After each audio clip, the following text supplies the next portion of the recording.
hacia una sociedad sana. Suena bien, ¿verdad?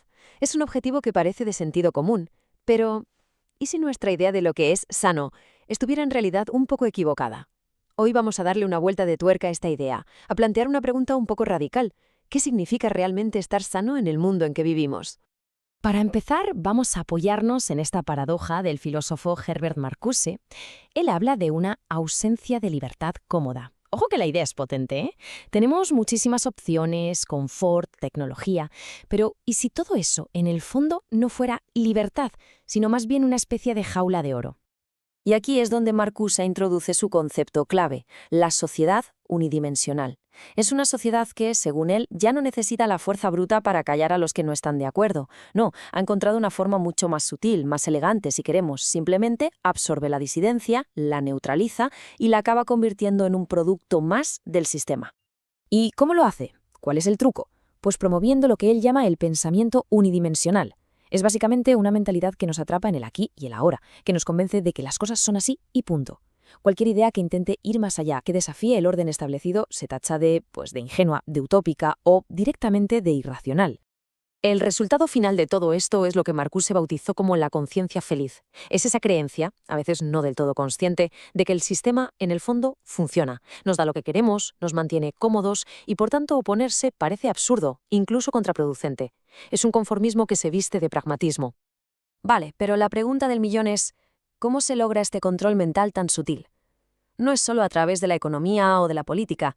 Marcuse apunta a una herramienta mucho más íntima, mucho más poderosa, el propio lenguaje que usamos todos los días. Él lo describe como el cierre del universo del discurso. Pensemos en el lenguaje como si fuera una caja de herramientas. Bueno, pues este proceso consiste en ir quitando, poco a poco, las herramientas que sirven para cuestionar, para criticar, para construir algo nuevo, hasta que solo nos quedan las que sirven para mantener lo que ya hay. El lenguaje se va aplanando, va perdiendo su capacidad de morder. Y el proceso, como vemos aquí, es que es de manual. Primero se apropian de las palabras grandes como libertad o democracia y se las asignan al sistema. Luego, todo lo que no encaja ahí se etiqueta como propaganda, como una amenaza. Y para rematar, se normalizan conceptos contradictorios, ¿no? Como guerra humanitaria o daños colaterales. Y esto, repetido una y otra vez, hace que las palabras dejen de describir la realidad y empiecen a crearla. Entonces llegamos al punto clave. Si vivimos dentro de este sistema, de este lenguaje, de este pensamiento unidimensional, ¿qué efecto tiene todo esto en nuestra psique?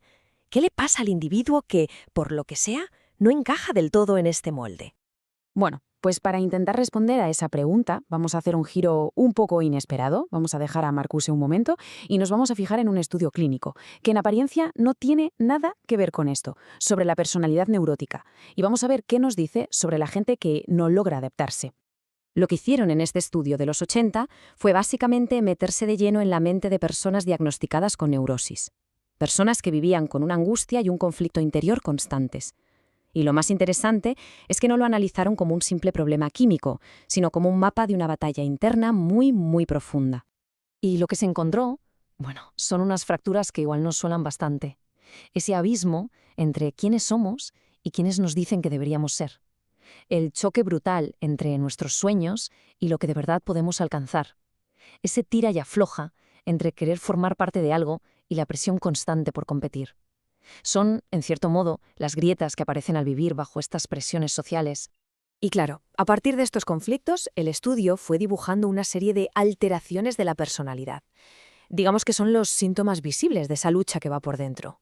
Y todos juntos pintan un retrato bastante claro, y la verdad, bastante doloroso, de la persona que no consigue encajar.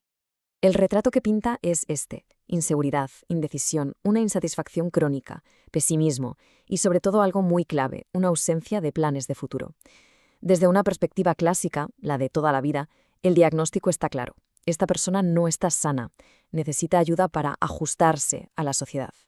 Pero aquí, justo aquí, es donde atamos los dos cabos y lanzamos la pregunta más incómoda de todas. ¿Y si el que tiene un problema es precisamente el que está ajustado? ¿Y si estos síntomas de neurosis no son una enfermedad, sino una reacción profundamente humana a una sociedad que nos reprime? Fijaos bien en esta comparación porque es brutal. A un lado, el individuo sano, el adaptado de Marcuse. con su conciencia feliz, que acepta el sistema sin más, y al otro, el individuo neurótico del estudio, lleno de conflictos, de insatisfacción, de inseguridad. El primero es, sin duda, más funcional para el sistema. El segundo es disfuncional.